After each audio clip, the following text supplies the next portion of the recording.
देवं हर सर्वं हे कृष्ण करुणा सिंधु दीनबंधु जगत्पते गोपीच गोपिका कांत राधाकांत नमोस्तुते तप्त कांचन गौरांगी राधे वृंदावनेश्वरी वृषभानुसुते देवी प्रणमामि हरे प्रिये हरे कृष्ण कृष्ण कृष्ण हरे हरे हरे राम राम राम हरे हरे।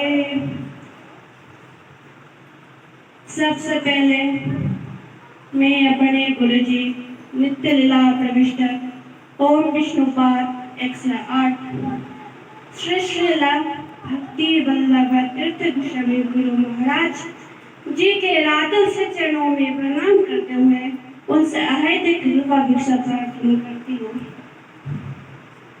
और इस व्यास मंच पे उपस्थित पूज्य पाद पिताजी श्री जगदानंद प्रभु जी के श्री चरणों में मेरा प्रणाम और इस व्यासपीठ पे जो विराजमान है पूज्य पाद श्री श्याम सुंदर प्रभु जी के चरणों में मेरा प्रणाम और यहाँ पे आए हुए बैठे हुए श्रेष्ठ सभी वैष्णव के चरणों में मेरा प्रणाम और यहाँ पे उपस्थित हमारे माता भाई बहन सभी बंधुओं के चरणों में नमस्कार। हरे कृष्ण। तो सबसे पहले हमारे जो प्रभु जी के आदेश पालन करने के पहले आप सभी से मैं एक निवेदन करना चाहती हूँ। तो एक निवेदन है, आप सभी हाँ करें तो मुझे बहुत ही प्रसन्नता होगी। तो वो निवेदन है कि तो आज की फिलहाल अभी कथा शुरू करने के पहले आप सभी भगवान के जो नाम है हरे कृष्णा महामंत्र आप सभी कृपया हमें एक बार आप सभी अगर बोले तो हमें बहुत प्रसन्नता होगी। हरे कृष्णा हरे कृष्णा हरे कृष्णा कृष्णा कृष्णा हरे हरे हरे राम हरे राम राम हरे हरे। कहते कि शास्त्र में कहते कि कलयुग का एकमात्र युग धर्म है हरिनाम संकीर्तन। जो हरिनाम संकीर्तन की मात्रा हरे कृष्ण महामंत्र वह प्रधान रूप से माना गया है, जिसे चैतन्य महाप्रभु उसे प्रचार के लिए हर जगह हर स्थान पर प्रचार किए और आज भी ये प्रचार पूरे विश्व में मौजूद है। हरे कृष्ण महामंत्र कुछ भी ना हो पर हरे कृष्ण महामंत्र हरे कृष्ण इस नाम पूरे विश्व में फैले हुए हैं। तो यह जो महामंत्र इसकी महिमा श्रीमद् भागवत द्वादश स्कंद के अंतिम अध्याय अंतिम चैप्टर ट्रांसलेशन पे नाम संकीर्तन यस्य सर्व पाप प्रणाशनम प्रणाम समस्तम नमामि हरि परम। एकमात्र नाम संकीर्तन ही है जो कलयुग से इंसानों को उद्धार कर सकते हैं, अपने आप को उद्धार कर सकते हैं, अपने आप को मोक्ष प्राप्त कर सकते हैं। और ये हरिनाम संकीर्तन यहाँ पे पूज्य पाठ हमारे आगे चला गया प्रभु जी श्री श्याम सुंदर प्रभु जी पधारे और यहाँ पे हम सभी को गौड़ कथा और कृष्ण कथा हम सभी को सुनाए हैं।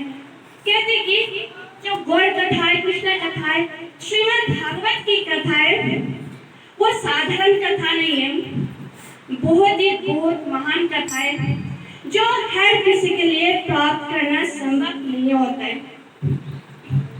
हमें दूसरे जगह छोड़ दीजिए, हमारे हाफलों पे यहाँ पे जितने भी पधारे सभी भाग्यवान कहलाएंगे, क्योंकि हाफलों पे कितने लोग हैं, कितने जनजाति हैं, कितने वासी हैं, पर हर कोई यहाँ आ नहीं पाए। पर आप सभी जो आए बहुत ही भाग्यशाली है, भाग्यवान है और हम भी बहुत ही भाग्यवान है जो यहाँ पर उपस्थित है। एक बहुत ही सुंदर श्लोक है, भाग्य उदयन बहु जन्म समर्जितेन सत्संगम लभते पुरुषेणापि मोहम्मद अंधकार नाशनम। मतलब ये जो कथा श्रवण की जो फल, कथा की जो हमें सुनने की प्राप्त होती है, कथा श्रवण की जो हमें प्राप्त होती है, ये एक जन्म का ही नहीं, अनेकों बहुजन्म हजारों जन्मों के फल जब हमारे पास होते हैं, पुण्य का फल जब प्राप्त होते हैं, जब उसी समय हम भगवान की कथा, भगवान की महिमा, श्रीमद् भागवत, श्रीमद् चैतन्य चरितामृत ग्रंथों की महिमा हम श्रवण कर सकते हैं। तो एक बार विश्वामित्र मुनि और वशिष्ठ मुनि कहीं जा रहे थे, बातें कर करके। दोनों ही मित्र थे और ऋषि महान थे और उनसे भी महान ज्ञानी थे। और ज्ञानी को आदर होता है कि स्वभाव होता है कि जो शास्त्रीय के पंडित होते हैं, महान ज्ञानी मुनि, उनका आदर ही होता है जहाँ भी जाए भगवान की कथा, भगवान के नाम, उनकी चर्चा करना, और जब तक करते तब का बस विस्तार करना। तो वही महिमा, बस वही बातें करते करते जा रहे थे। इसके बाद जाते जाते जाते अपने आश्रम तक पहुंच गए। तब पहुंचने के बाद कहा कि ऋषिवर, अब हम दोनों का आश्रम भी आ चुका है, अब जा रहे हैं, बस आपसे एक निवेदन है मेरी। तो एक ऋषि ने जब दूसरे ऋषि को कहा, विश्वामित्र ऋषि ने वशिष्ठ जी को कहा कि ऋषिवर, मेरा एक निवेदन है कि आप हमारे घर एक दिन भोजन करने के लिए पधारे।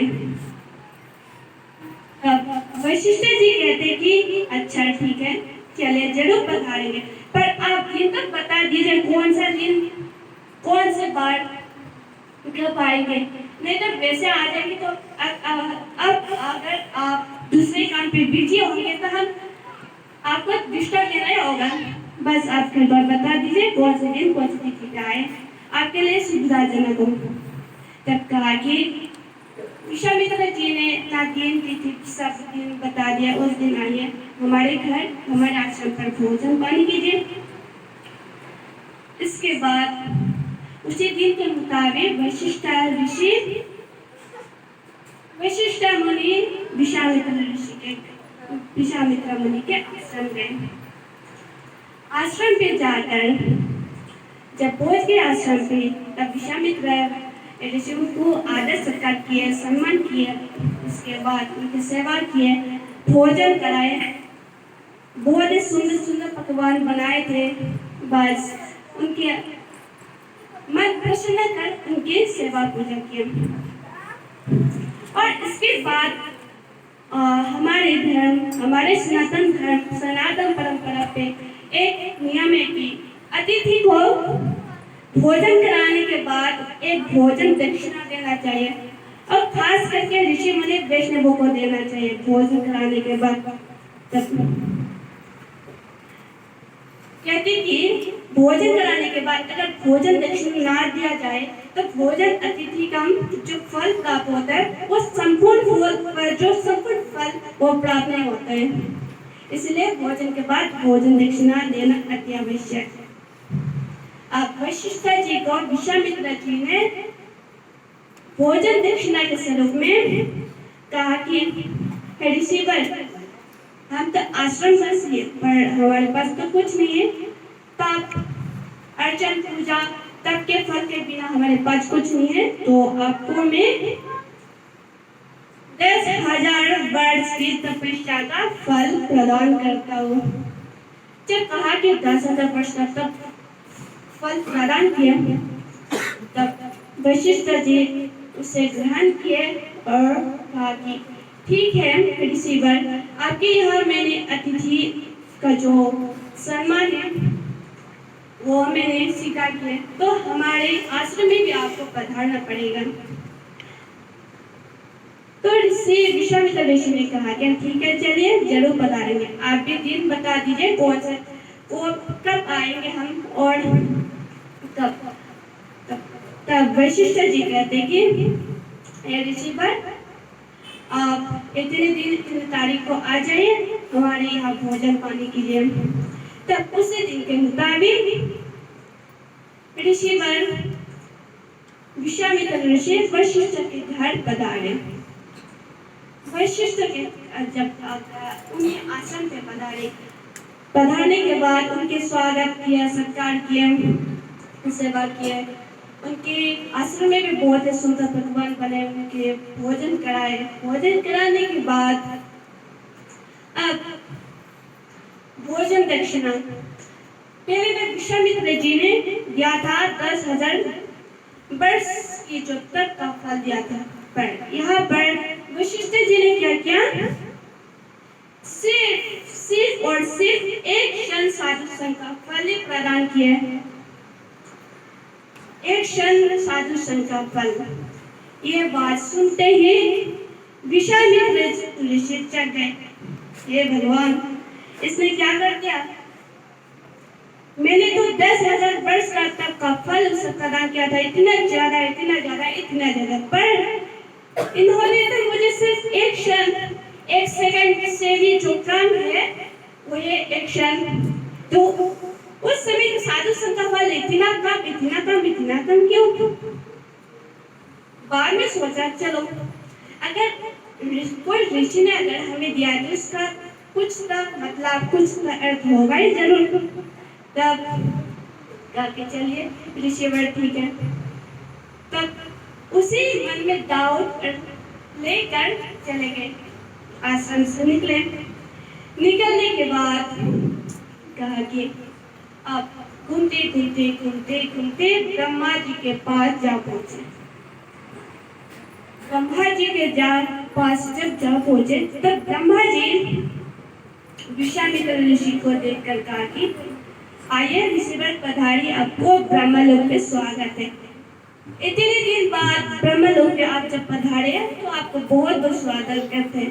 वैसे तो आप आते हैं अपने कार्य अपने दम में बिजी रहते हैं, तो आप आइए, बताइए आपका हालचाल कैसा है। तब विश्वामित्र ऋषि कहते कि बस हालचाल तो क्या बताए, इससे बढ़िया है, वैसे ठीक है, स्वस्थ भी सही है, पर एक ही मुसीबत है, एक सवाल हमारे मन में घूमता फिरता आ रहा है, पर इसके सवाल के जवाब मिलना बहुत ही कठिन है। आप अगर देंगे तो मुझे बहुत प्रसन्नता होगी। क्योंकि जब किसी के मन में सवाल रहता है, जब तक उसका जवाब उसे प्राप्त नहीं होता है तब तक वो बहुत ही शांति रहता है उसका मन, और वो भी उससे मन में शांति सुकून नहीं आता है। तब वही सवाल ब्रह्मा जी का जब पूछा है, हे ब्रह्मदेव, हे पितामह, आप कृपया हमारे इस समय चाहे सवाल के जवाब के समाधान दे दीजिए कि मैंने वशिष्ठ जी को अतिथि के स्वरूप में हमारे आश्रम पे निमंत्रण किए। इसके बाद निमंत्रण तो आए, उनको भोजन करा, भोजन दक्षिणा में 10,000 वर्ष के तप का फल दिया, पर उन्होंने क्या किया, सिर्फ एक क्षण साधु संघ का फल ही प्रदान किया। तो एक क्षण का साधु संघ का जो फल है तो वो कितना है, वो कैसा है, किस तरह है। यह सुनते ही ब्रह्मदेव जी ने कहा कि हे विश्वामित्र ऋषिवर, मैं तो अपने सृष्टि कार्य पे बिजी रहता हूँ, और मुझे क्या पता होगा कि एक क्षण साधु संघ का फल क्या होता है, क्योंकि मुझे साधु संघ करने के लिए सौभाग्य, साधु संघ करने के लिए समय प्राप्त नहीं होता है। सृष्टि कार्य पे भगवान विष्णु ने हमें इतना बिजी कर दिया कि हम क्या करें, कहाँ जाए। ठीक है विश्वामित्र ऋषिवर, आप जाइए महादेव जी के पास कैलाश पे। अब चले गए कैलाश, और महादेव जी विश्वामित्र ऋषि को देखकर कहा कि ऋषिवर, आपको यहाँ किस आना हुआ। ऋषि कहते कि क्या करें महादेव जी, क्या करें प्रभु, बस आना पड़ गया एक मजबूरी से। तब कहते कि कौन सा मजबूरी, जिन्हें कौन सा मजबूरी होगा कि आपको आना पड़ा।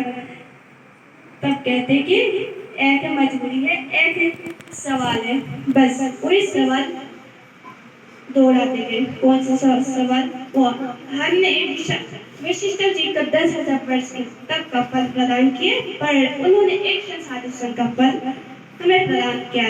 तो एक क्षण साधु का फल क्या होता है? तब वही चीज जब पूछा, वही सवाल पूछा, तब महादेव जी कहते कि मैं क्या कैसे बताऊं, क्या करूं? इस सवाल के जवाब मेरे पास भी नहीं है, क्योंकि मैं भगवान का नाम जपता हूँ, भगवान के गुणगान करता हूँ, भगवान को याद करता हूँ, पर फल की आशा से मैं कभी नहीं करता। हमें क्या फल, कितना फल प्राप्त होगा, पर उसके आशा से मैं कभी नहीं करता हूँ। बस उनका नाम करके मुझे बहुत अच्छा लगता है, बहुत प्रसन्न होता है मेरा मन, इसलिए करता हूँ। तब उन्होंने कहा कि ठीक है, आप जाइए, कृपया भगवान विष्णु के नाम ले, तो उन्हीं को ही पता होगा इसका फल क्या है। अंत में विश्वामित्र ऋषि दुखी आकर चले गए भगवान विष्णु के पास। भगवान विष्णु के पास जाकर कहा कि हे प्रभु, हर जगह घूमते फिरते मैं आया हूँ, बहुत थका हुआ हूँ। अगर आप थका हुआ का, अगर थके हुए लोगों की अगर आप प्यास शांत नहीं करेंगे, तो भला कौन करेगा इस संसार पे? मैं तो थका हुआ इंसान हूँ। भगवान विष्णु कहते कि हे ऋषिवर, तपस्या को कभी थकना नहीं चाहिए, उन्हें हर समय चलना चाहिए। अगर तपस्या थक जाए तो इस संसार का क्या हाल होगा? ऐसे प्रशंसा करने लगे। तब कहा कि आप कृपया प्रशंसा मत कीजिए, मेरा एक डाउट, एक सवाल के जवाब दे दीजिए कृपया। तब कहते कि भगवान विष्णु कहते कि बोलिए आपका क्या सवाल है। तब विश्वामित्र ऋषि कहते कि वही सवाल फिर दोहराते कि हमने वशिष्ठ जी को अपने आश्रम पे निमंत्रण किया और निमंत्रण पालन करते हुए उन्होंने आए और भोजन दीक्षा में मैंने 10,000 वर्ष तक का फल प्रदान किया, और उन्होंने एक चंगा साधु का फल।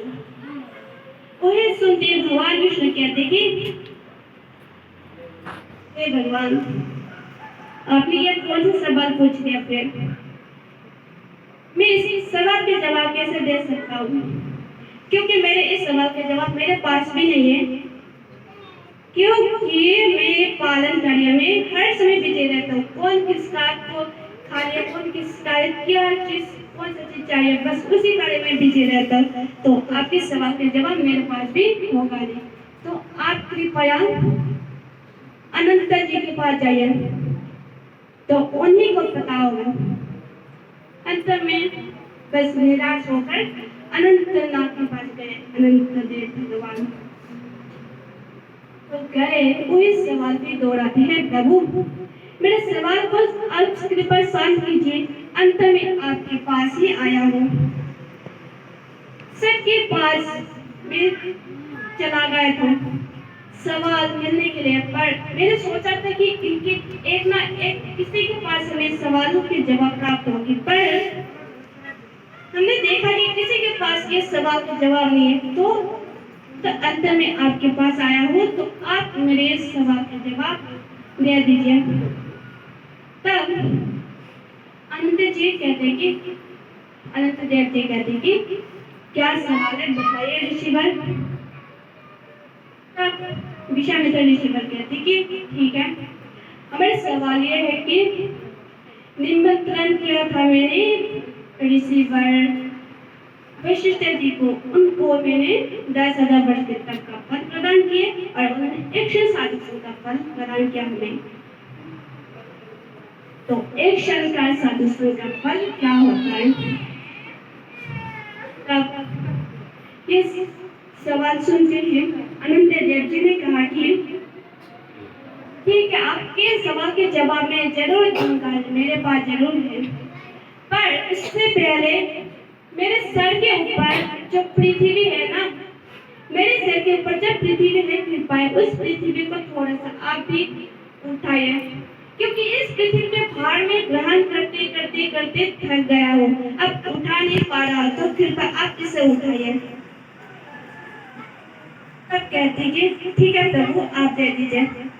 विश्वामित्र ऋषि उस पृथ्वी को धारण करने लगे। तब जब धारण करने के लिए इस पृथ्वी को लिए, तब साथ ही साथ कहते कि हे प्रभु रक्षा कीजिए, हमें रक्षा कीजिए। तब अनंत देव जी ने कहा कि क्या हो गया, मैंने तो जस्ट अभी आपको दिया इस पृथ्वी को, तो कृपया आप धारण कीजिए। कहा कि प्रभु मैं धारण नहीं कर सकता, बहुत भारी है, बहुत भारी है। अच्छा ठीक है, आपके तप का फल उस पर डाल दीजिए, तब आप इसके बाद आप जरूर उठा पाएंगे। तब ऋषि ने तप का फल उस डाल दिया, तप का फल भी लगा दिया उस भार के पृथ्वी भार को उठाने के लिए, पर तप का फल लगाते हुए भी नहीं कर पाए। इसके बाद कहा कि आपने जो वशिष्ठ जी को 10,000 वर्ष का तप का फल प्रदान किए थे, तो उन्हीं 10,000 वर्ष का तप का फल जो है उसे यहाँ पर लगा दीजिए। 10,000 वर्ष का तप का फल जब लगा दिया, फिर भी उठा नहीं पा रहे, हे प्रभु रक्षा कीजिए, हम नहीं उठा पा रहे इस पृथ्वी को। कहा कि पूरे जीवन के जो तप का फल है, पूरे जीवन आपने जितने तपस्या किया है, तो उस फल को भी लगा दीजिए। वो भी लगा दिया, फिर भी पृथ्वी भारी ना भारी है, उठा नहीं पा रहे। तब अंत में कहा कि ठीक है, आपको याद है ना, जो वशिष्ठ जी ने आपको एक क्षण साधु संघ का फल प्रदान किया था, तो उसी को लगा दीजिएगा। तो ये सुनती कहा कि एक क्षण का इतना तप, पूरे जीवन का तप का फल मैंने लगा दिया, पर वो मैंने उठा नहीं पाया, तो एक क्षण साधु संघ का फल से मैं क्या उठा पाऊंगा। तब विश्वामित्र ऋषि फिर भी कहा कि अनंत देव जी ने जब कहा था आदेश पालन करना हमारा धर्म ही है, तब एक क्षण साधु संघ का फल जब यहाँ पे लगा दिया पृथ्वी के भार को उठाने के लिए, तब पृथ्वी साथ ही साथ हल्का हो गया। पृथ्वी साथ ही साथ हल्का हो गई। इतना ही तब कहा कि ठीक है, अब उठा पा रहे हो रिसीवर। तब कहा कि ठीक है, मैं उठा पा रही हूँ, अब पृथ्वी हल्का हो रहा है, मैं आराम से उठा पा रही हूँ। तब अनंत देव जी ने कहा कि ठीक है, आप मुझे दे दीजिए। तो विश्वामित्र ऋषि ने कहा कि ठीक है, आपने तो हमें जवाब जो क्वेश्चन का आंसर नहीं दिया। कहा कि क्वेश्चन का आंसर नहीं दिया। कहा कि ठीक है, मैंने दे दिया। कैसा? कहा कि इस एग्जाम्पल के द्वारा, इस कार्य के द्वारा मैंने आपको आपके सवाल का जवाब दे दिया। जो आपके सवाल था उसके जवाब दिया। कैसा कि आपने पूरे जीवन का तप का फल लगा दिया, पर जब आपने एक क्षण साधु संघ का फल लगा दिया, साथ ही साथ पृथ्वी हल्का होगा। ऐसा ही साधु संघ का फल है। पूरे दिन में कहते कि लोग हमें समय नहीं है या नहीं है साधु संघ करने के लिए, पर आपको कुछ नहीं चाहिए, पर ध्यान से मंजूर से अपने दिल से बस एक हिस्सा अगर किया जाए तो वही बहुत सक्षम है। क्योंकि अनंत देव जी ने वो पृथ्वी को धारण करते साधु संघ के प्रभाव, साधु संघ के फल से, और वही विश्वामित्र ऋषि ने एक क्षण साधु संघ के फल से अपने पृथ्वी को धारण किया और हल्का हो गया। हमें नहीं चाहिए कि पूरे जीवन, हमें नहीं चाहिए कि एक पृथ्वी को भार हम धारण करें, एक पृथ्वी को उठाए, पर पृथ्वी में भार हमें जरूरत है, पर हमारे अपने भारत को अगर आप उठा पाएंगे तो हमारे जीवन सार्थक हो जाएगा। कैसा? अपने भारत को तब उठा पाएंगे, इस जन्म को सफल कर पाएंगे जब हम दिल से श्रद्धा से साधु संत करेंगे, ठाकुर जी का नाम ग्रहण करेंगे, ठाकुर जी के जब नाम लेकर विष्णु के आश्रय उनके शरणागत होंगे, तभी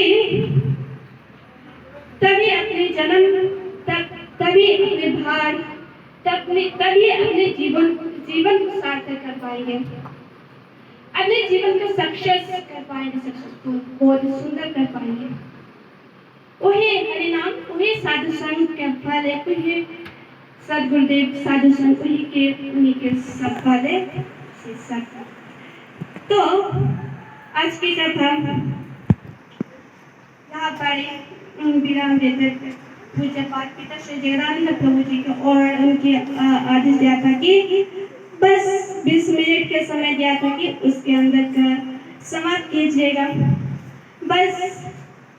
तो फिलहाल समय भी हो चुका है, 20 मिनट शायद ज़्यादा हो चुका पर मुझे पता नहीं है, कहते पता नहीं चला, तो फिलहाल यहाँ पर ही विराम देते हैं। तो वंशा कल्पतरु वैसे कृपा सिंधु बस